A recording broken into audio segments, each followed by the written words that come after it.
5 seconds. Introducing a bill in the Tamil Nadu Legislative Council, an honorable member said, Sir, I place before the House a bill to amend the Tamil Nadu District Municipalities Act, and I move that it be taken into consideration. The principle of the bill has already been discussed in this House in the form of a resolution. I would not therefore like to take much time of the House. I would like to point out that this bill is a very short bill.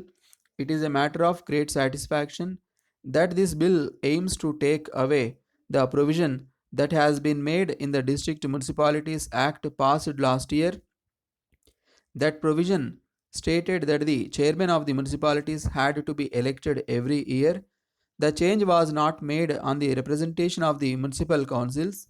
In fact, their opinion was that the change was not necessary, and a large number of municipal councils passed resolutions to that effect and sent the same to the government.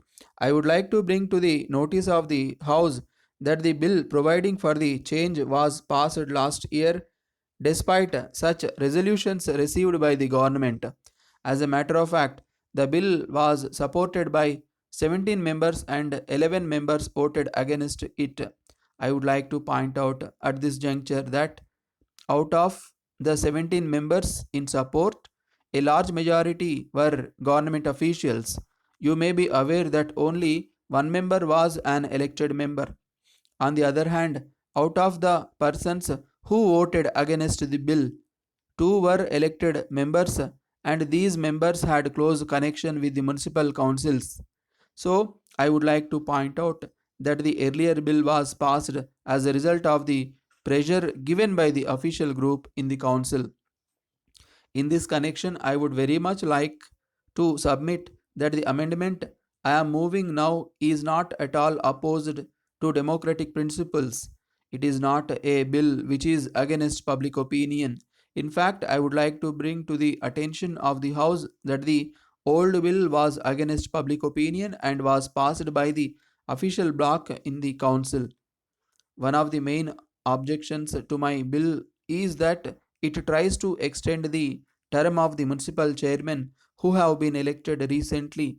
I would like to bring to the attention of the House the fact that many municipal chairmen have been elected in the last 3 or 4 months, and so it is a waste of time to go through another election by the same body of people.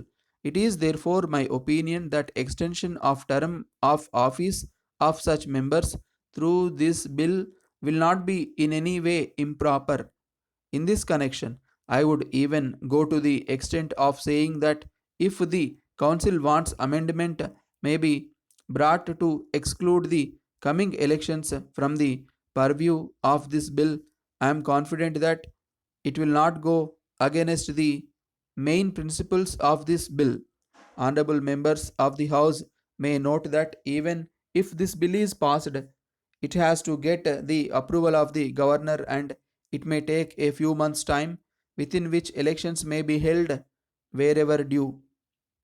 That is the reason why I want this council to pass this bill in the present sitting.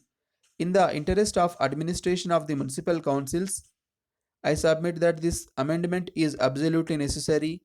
In the first place, the chairman of the municipal council should be a strong person who will be able to implement the beneficial policies of the administration. If the existing law is allowed to continue, the person who will be chosen will be a tool in the hands of interested councillors. The principle of this amendment is to place executive power in the hands of the chairman. According to the old act, the term of office of the municipal chairman is 1 year, and by the time he learns administration, his term will be over. I am therefore to request the House to consider the fact that, in the interest of sound administration, the provisions made in the Act last year have to be removed. This has to be done for the benefit of the people at large. With these few words, I have great pleasure in submitting this bill for the kind consideration of this House, and I would request the council to approve this bill.